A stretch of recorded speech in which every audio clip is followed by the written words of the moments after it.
प्यारे विद्यार्थियों, नमस्कार।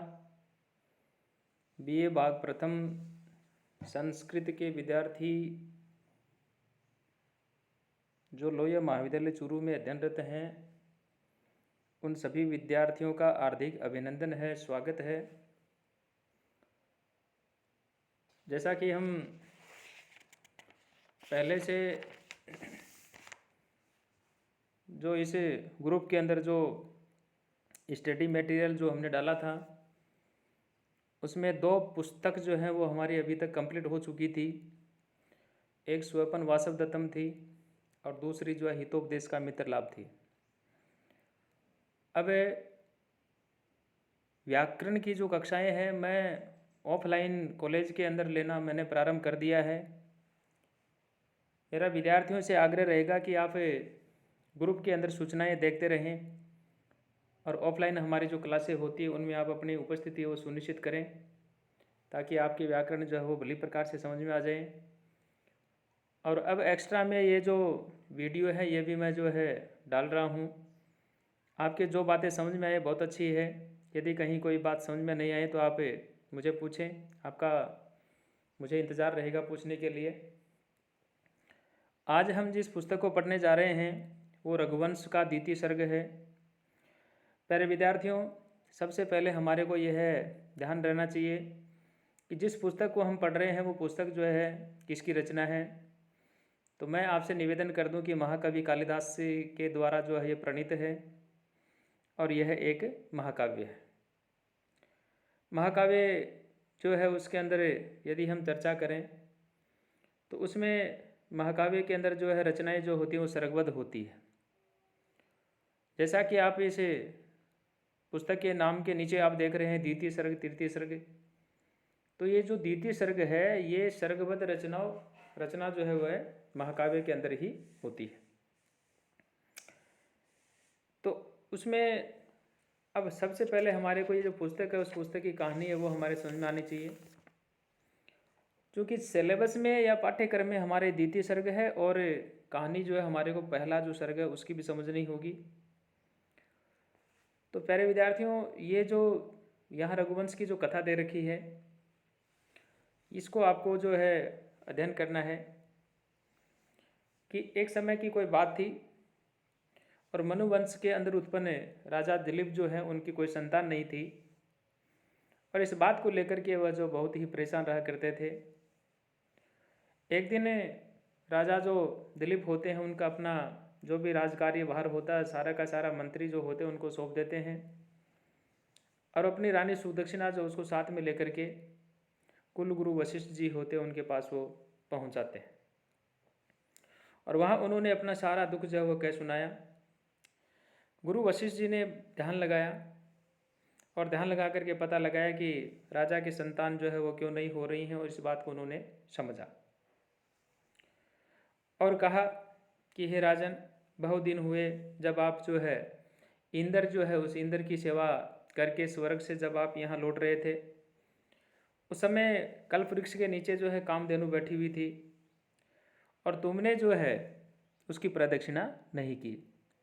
मारवाड़ी में जिन्हें कहा जिसको अपन कहते हैं भाई फेरी लगाना, चक्कर लगाना, परिक्रमा करना, वही शब्द प्रदक्षिणा है। तो आपने उसकी प्रदक्षिणा नहीं करने के कारण से वह जो कामधेनु है वह रुष्ट हो गई और रुष्ट होकर के आपको उन्होंने शाप दे दिया। तो जब तक तुम उनकी संतान की सेवा नहीं करोगे तब तक तुम्हें जो है पुत्र प्राप्त नहीं होगा। उस समय गुरु वशिष्ठ ने कहा कि आकाश गंगा में खेलते हुए जो दिग्गज है उनकी चिंगाड़ के कारण न तो आपने ये साफ सुना और नहीं आपका जो सारथी उसने ये बात सुनी।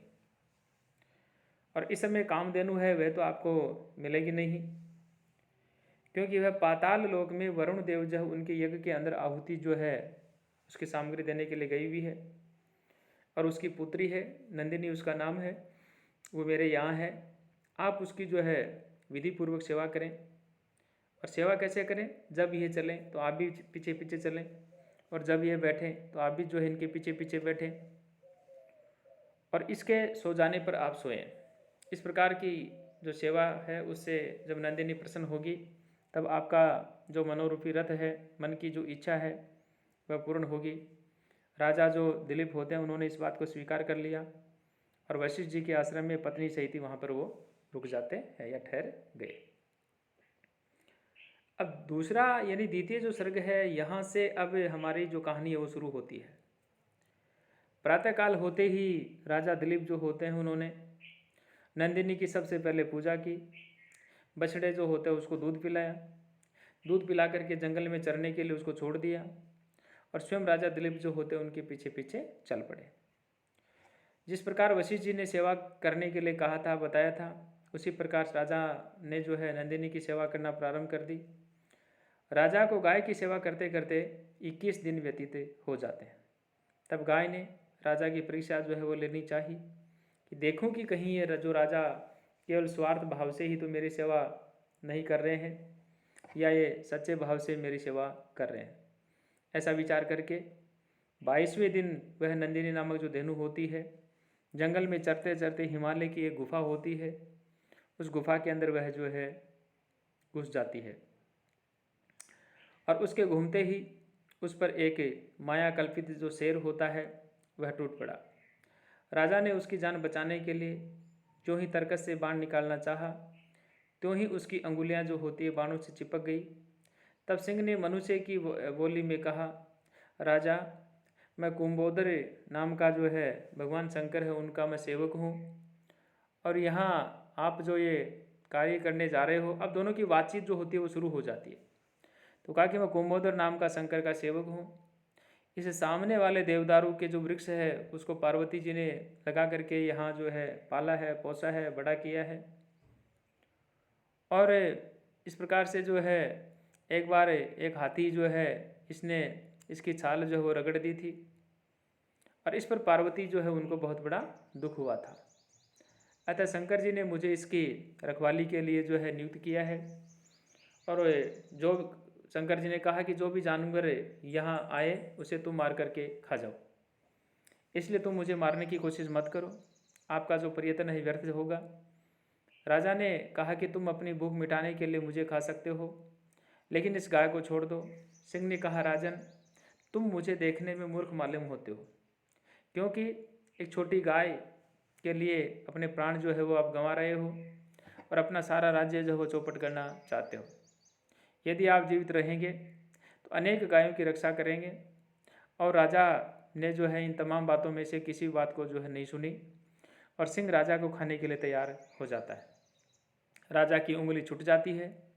जो ही राजा सिंह के सामने अपने समर्पण करने के लिए गिरे मांस के लोथड़े की भांति, तो ही देवताओं ने उनके ऊपर जो है यानी राजा दिलीप जो होता उनके पुष्पों की बरसात की और मधुर वचन सुनाई पड़े और कहा, उठो बेटा, मैं तुमसे प्रसन्न हूँ, वर मांगो।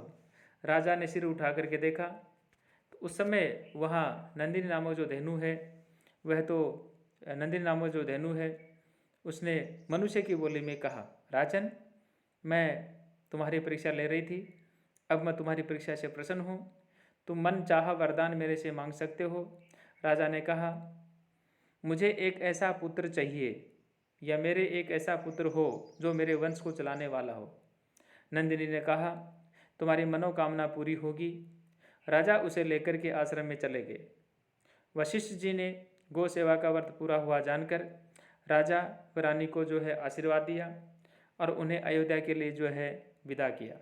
और अयोध्या में जाने पर रानी सुदक्षिणा जो होती है उनके वह गर्भवती हो जाती है और रघु नाम का उनके पुत्र जो है वो पैदा होता है। तो इस प्रकार से ये जो द्वितीय सर्ग है इसको आपको जो है याद करना है। इसमें से भले ही कोई भी क्वेश्चन आए, द्वितीय जो हमारा सर्ग है इस सर्ग के आधार पर ही या द्वितीय सर्ग को आधार मानते हुए ही आपसे जो है क्वेश्चन जो है पूछा जाएगा। मेरा सभी विद्यार्थियों से ये आग्रह रहेगा कि जब भी आपको समय मिले आप इस कहानी को सुने, आप इस कहानी को पढ़ें। ये एक तरह से मैंने आप लोगों को ये कह सकता हूँ कि भाई किताब जो है, पुस्तक जो है उसकी मैंने जो है फ़ोटो खींच करके आप लोगों तक प्रस्तुत की है। तो आप लोगों को भी यूँ लगना चाहिए कि इसके अंदर जो भूमिका के अंदर ये जो पेज दिए हुए हैं, पृष्ठ दिए हुए हैं, ये कोई ऐसे ही नहीं है, बहुत ही महत्वपूर्ण पृष्ठ हैं। तो ये एक कहानी थी तो जो आप लोगों के सामने जो है या आप लोगों के समक्ष जो मैंने रखी। अब आपको इसमें करना क्या है, सबसे पहले ये जो कहानी है इसको आपको मौखिक याद करना है और उसके बाद में आपको लिख करके भी याद करना है। तो जब भी आपको समय मिले आप इनको पढ़ें, सुने और अपना जो चैनल है उसको आप सब्सक्राइब करते रहें। आगे जो भी नई वीडियो आएगी आप लोगों तक जो है मैं पहुंचाने का पूरा प्रयास करूंगा। सभी विद्यार्थियों का बहुत बहुत आभार। Thank you.